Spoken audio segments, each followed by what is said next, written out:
Ang nangyari, nalipat na sa DPWH. Ngayon, pilit nating linilipat na naman sa DA. Pabalik-balik lang to. Nakakatawa itong ginagawa natin. Ito po mga kaibigan, no? Gustong-gusto ko itong pagka-straightforward nitong si Amy Marcos, no? No, yung iba, tingin nila dito taklesa, pero yung pagiging taklesa niya na natatanong niya yung mga katanungan ng ordinaryong Pilipino. No, pakinggan natin, no? Kasi talagang real talk eh. Ang nangyari, nalipat na sa DPWH. Ngayon, pilit nating linilipat na naman sa DA. Pabalik-balik lang to. Nakakatawa itong ginagawa natin. Samantalang, ang totoo, yung BAFE na pinagmamalaki natin, nagagastos ng 32 billion, 62. At ang sinasabi ni Repti, lampas na 3,500 kilometers dito sa 32 billion, 62. Ang tao dito, 65 katao lamang. Permanent warm bodies po nila, 65. 5 lang yung engineering division, yung iba technical and admin. Sa buong Pilipinas yan. At alam natin, halimbawa sa Mindanao, kulang na kulang ang kalsada. Sabihin na natin yon. Pero, hindi ba lalala lamang ang sitwasyon natin? Pinapabalik-balik lang natin to, DA, DPWH. Ang DA ngayon, as of June, ang permanent position, 65 sa buong bansa. Seryoso ba tayo?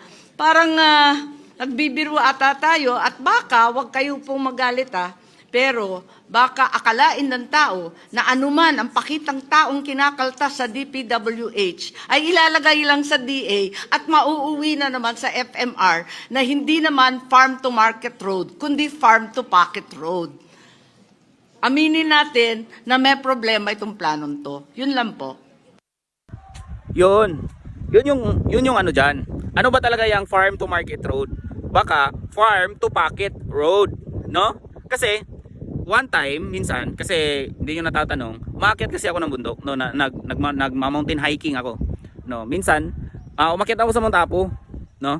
Tapos may portion doon na dinadaanan ng tao, simentado, siguro mga kalahating metro yung semento, no. Ganun kaliit yung semento. Tapos nagtanong-tanong kami doon sa local. Sinabi namin, "Uy kuya, buti naman sinimento na ito."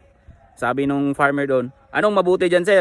Yan yung sinasabi nila, yun yung pinangako nila sa amin na farm to market road." Farm to market road ba yan? Ang liit.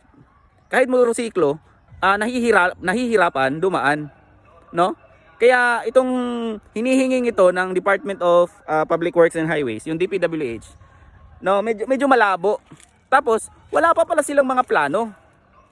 Tapos bakit nag-day demand itong si Vince Dizon nang naibalik yung pondong tinapyas, yung daan-daang bilyong pisong tinapyas sa budget nila? Siya mismo nagsabi na tanggalin na yan during the bicameral, during the plenary, nung nag-hearing sila sa committee hearing. Siya mismo nagsabi, yabang-yabang pa niya magsabi doon na parang champion siya ng parang champion siya ng corruption, no? Yun yung mahirap doon.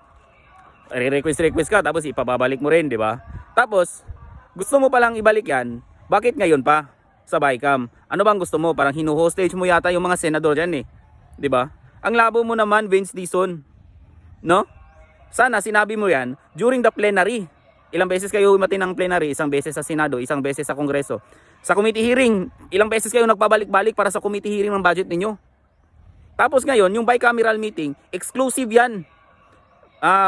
Both houses ng Congress. Wala na dapat papel diyan ng Wala na dapat papel diyan ng executive, 'di ba? Labo mo. Ano ba 'yan? Sino nag-utos sa yung pumunta diyan? No? Tapos yung mga congressman, no, dinedefend pa nila ang attendance ni Dizon doon. No? Nakakapagtaka parang I smell something fishy, no? Parang binabalik nila yung mga interest nila diyan sa pera ng bayan. Kawawang mga Pilipino.